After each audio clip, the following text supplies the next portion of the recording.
The nitrogen cycle begins in the atmosphere, where nitrogen gas makes up 78% of the air we breathe, but most living things can't use it directly.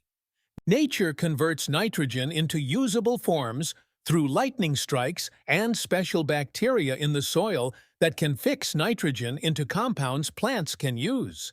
Certain plants, especially legumes, form partnerships with bacteria in their roots, creating nodules where nitrogen fixation occurs. When plants and animals die, decomposers break down their remains, releasing nitrogen compounds back into the soil. This continuous cycle of nitrogen moving from air to soil to living things and back again is crucial for all life on Earth.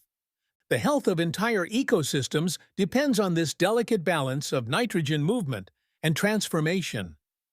Human activities, like using fertilizers and burning fossil fuels, have significantly altered this natural cycle. Understanding and protecting the nitrogen cycle is essential for maintaining healthy ecosystems and sustainable agriculture.